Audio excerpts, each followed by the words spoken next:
फरीदाबाद की अल-फलाह यूनिवर्सिटी से विस्फोटक बरामदगी के मामले में गिरफ्तार किए गए डॉक्टर मुजम्मिल शकील को मकान किराए पर देने वाले मौलवी इश्तियाक को जम्मू कश्मीर पुलिस ने गिरफ्तार कर लिया है। पुलिस इश्तियाक को पूछताछ के लिए श्रीनगर ले गए हैं। मौलवी इश्तियाक अल-फलाह यूनिवर्सिटी की मस्जिद में कई वर्षों से इमामत का कार्य करते हैं। इसी दौरान उनकी मुलाकात डॉक्टर मुजम्मिल से हुई थी। बाद में इश्तियाक ने अपना फतेहपुर तगा गांव स्थित मकान मुजम्मिल को किराए पर दे दिया था। पुलिस ने इसी मकान से 9 नवंबर को 2563 किलो अमोनियम नाइट्रेट बरामद किया था। इश्तियाक मूल रूप से नूंह जिले के सिंगार गांव के रहने वाले हैं। लगभग 20 वर्ष पहले वे फतेहपुर तगा गांव में आकर बस गए थे और अल-फलाह यूनिवर्सिटी की मस्जिद में इमामत का कार्य संभालने लगे। इश्तियाक के बड़े भाई मोहम्मद सपात ने बताया कि हम 5 भाई हैं, जिनमें से 4 मस्जिदों में इमाम के हैं। इश्तियाक ने सिर्फ कमरा किराए पर दिया था, उसका इस पूरे मामले से कोई लेना देना नहीं है। उन्होंने कहा कि इश्तियाक का फतेहपुर तगा गांव में खुद का मकान है, जिसमें उसने कुछ कमरे किराए पर दे रखे थे।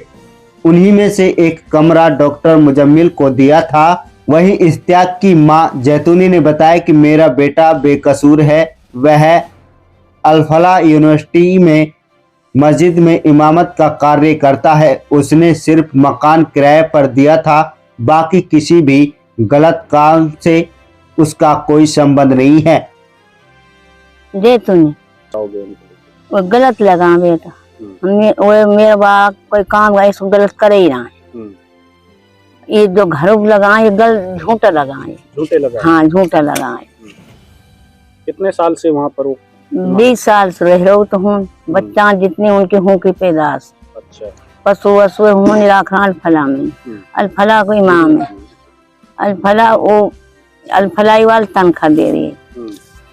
और मैं जब में आवा सभी डॉक्टर आवा हाँ समझ बेजा पारिक है, जैसे निवाज पढ़ के बेजा जमात करा हमारे सभी बेजा सबन से जानकार हो जाए। जो आपके बेटे पे आरोप लगाए वो गलत है, क्या कहना चाहोगे उसको?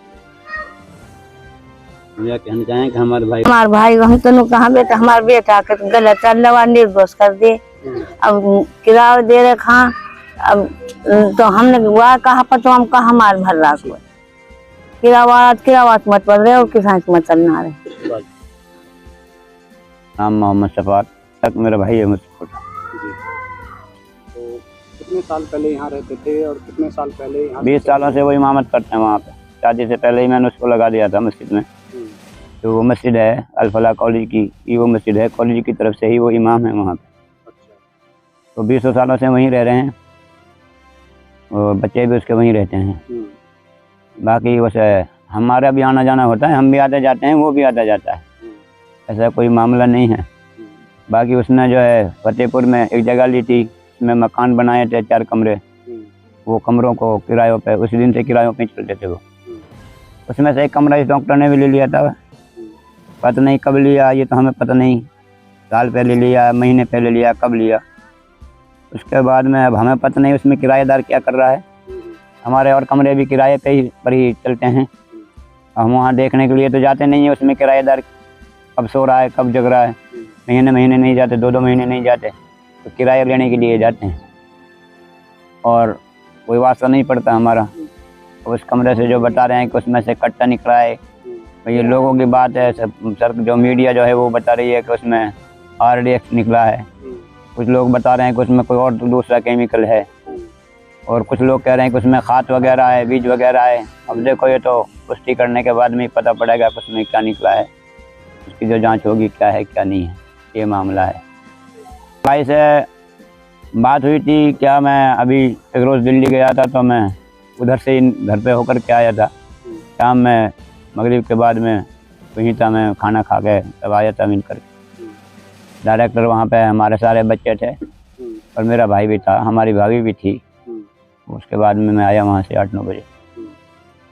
ये इस मामले से ये 6 तारीख में गया था मैं, 6 तारीख का मामला है। 6 तारीख को मैं आया हूँ वहाँ से। तो मकान को बनाए हुए उसे कई साल हो गए उसको बने हुए उस मकान को। तो हाँ भैंसें वगैरह रहती हैं, भैंस रखते हैं हम वहाँ। हमारा भाई है जो उसके पास भैंस रहती है, जो भैंस जो दूध दे देती हैं। जो अल-फलाह के जो डॉक्टर हैं, काफ़ी डॉक्टरों के पास हमारा दूध भी जाता है। जैसे कि चाय वगैरह या दूध पीने के लिए जो दूध लेके जाते हैं तो काफ़ी डॉक्टर वहाँ से लेकर के जाते हैं दूध। तो जिसके आधार पे पैसा कोई आदमी कभी पैसा कैश भी करता है, कभी फ़ोन से भी करता है। और रहा मामला डॉक्टरों का, जितने डॉक्टर हैं कॉलेज के या स्टूडेंट हैं जो पढ़ने वाले हैं, क्योंकि मस्जिद जो है वो कॉलेज की तरफ से है, इसलिए हमारा भाई जो है वो कॉलेज की तरफ से ही इमाम है, कॉलेज का इमाम है। अब वहाँ जो नमाज़ पढ़ने जाते हैं, सामने उसके पार्क भी बनाया हुआ है कॉलेज वालों ने, और काफ़ी सारे वहाँ लेटरिन बाथरूम भी बनाए हुए हैं। तो तफरीह के लिए वहाँ पे कोई डॉक्टर या स्टूडेंट कुछ वक्त के लिए बैठ भी जाते हैं, 2 4 10 5 मिनट के लिए।